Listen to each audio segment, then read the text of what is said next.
Salutations, chers amis.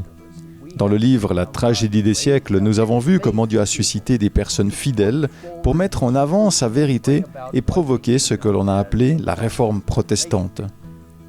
Alors que nous poursuivons notre voyage à travers ce merveilleux livre, je vous encourage, si vous ne l'avez pas encore fait, à le télécharger dès aujourd'hui sur le site greatcontroversyproject.org.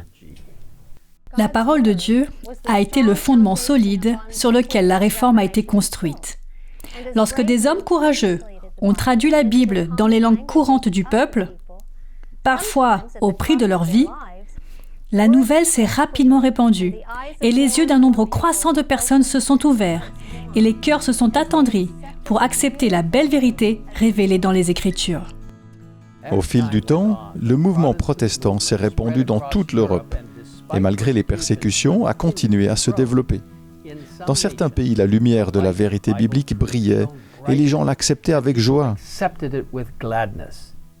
Dans d'autres pays où la lumière était presque éteinte, les gens étaient laissés dans les ténèbres.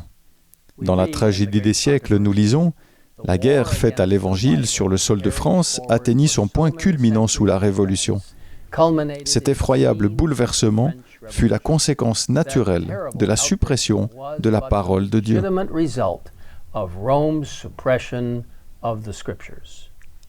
Malheureusement, l'Église romaine, fondée sur la tradition humaine et sur le fait de gagner son salut par les œuvres, a mis de côté les Écritures pendant plus de 1000 ans. À la fin du XVIIIe siècle, les résultats de cette mise à l'écart ont été clairement visibles dans les événements horribles de la Révolution française. La suppression des Écritures pendant la période de suprématie papale avait été prédite par les prophètes. Et dans Apocalypse 11, les versets 2 à 11, nous en lisons les terribles résultats écrits dans un langage symbolique. L'ange du Seigneur dit « Elles piétineront la ville sainte pendant 42 mois. Je confierai à mes 2 témoins la mission de prophétiser, habillés de vêtements de deuil pendant 1260 jours. Mais lorsqu'ils auront achevé de rendre leur témoignage, la bête qui monte de l'abîme combattra contre eux, elle les vaincra et les tuera.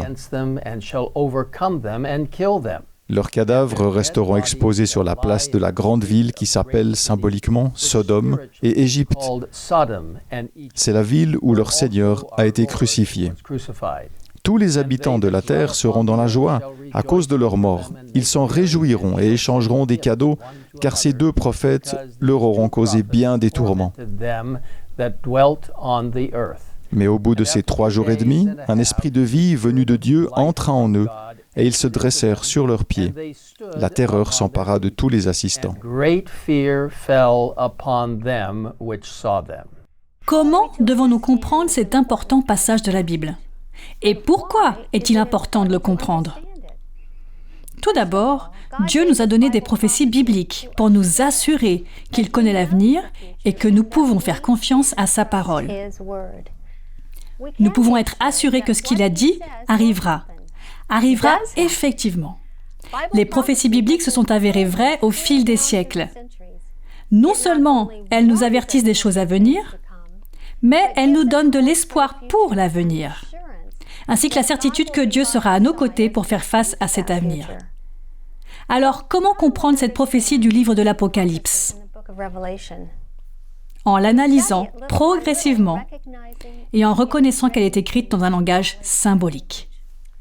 Un principe important pour comprendre les prophéties temporelles est le principe jour-année, selon lequel un jour de temps prophétique correspond à une année civile de temps historique.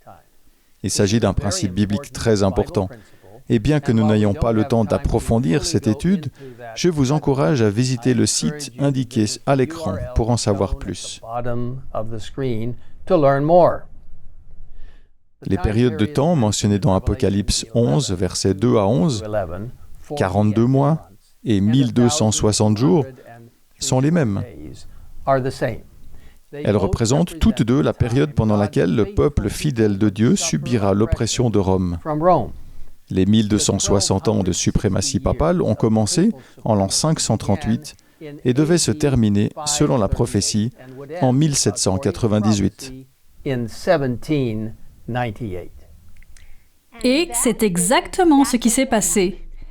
En 1798, l'armée française est entrée à Rome et a capturé le pape Pie VI. Il fut emmené en France, où il mourut en captivité en août 1799. Malgré l'élection d'un nouveau pape, cet événement a marqué d'une blessure mortelle la papauté, qui devait plus tard, selon la prophétie, être guérie.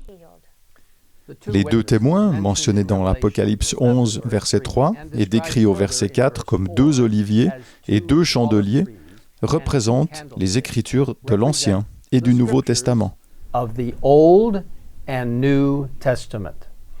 Tous deux défendent la loi de Dieu et sont les témoins du plan de salut.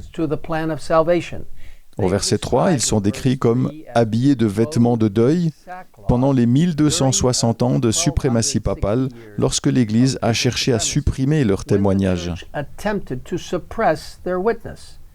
Des milliers de personnes qui suivaient la vérité biblique ont été chassées, trahies, torturées et martyrisées à cause de leur foi.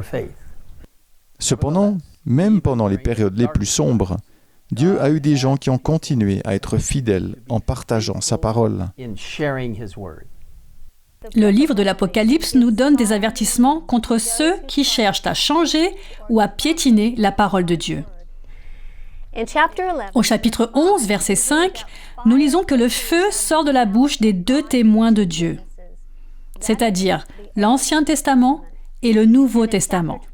Et au chapitre 22, versets 18 et 19, nous lisons que quiconque essaye d'ajouter ou de retrancher quoi que ce soit à ce qui est écrit subira les fléaux et sera ôté du livre de la vie. Ellen White a écrit « Ces solennelles instructions s'appliquent à tous ceux dont l'influence pousse les hommes à faire peu de cas de la loi divine. » Elle a poursuivi en disant « Tous ceux qui mettent leurs opinions au-dessus de la révélation divine, qui altèrent le sens clair et évident des Écritures en vue de se procurer un avantage particulier ou afin de se conformer au monde, prennent sur eux une redoutable responsabilité. » Tout au long de l'histoire, les Saintes Écritures ont été attaquées de diverses manières, notamment en étant enfermées, brûlées, mal interprétées, supprimées ou ignorées. Cependant, lorsque la parole de Dieu est méprisée, les conséquences sont terribles. En poursuivant notre voyage dans la tragédie des siècles, nous verrons comment la prophétie d'Apocalypse 11 s'est exactement accomplie d'une manière très surprenante et alarmante. Je vous invite à vous joindre à nous pour notre prochaine vidéo. Et maintenant, prions ensemble. Père Céleste, nous venons à toi pour te demander de nous aider à comprendre pleinement les prophéties bibliques et à réaliser que tu as prédit exactement ce qui allait se passer et que tu as un plan en tête pour le triomphe final de la vérité biblique et de tes précieux messages des trois anges.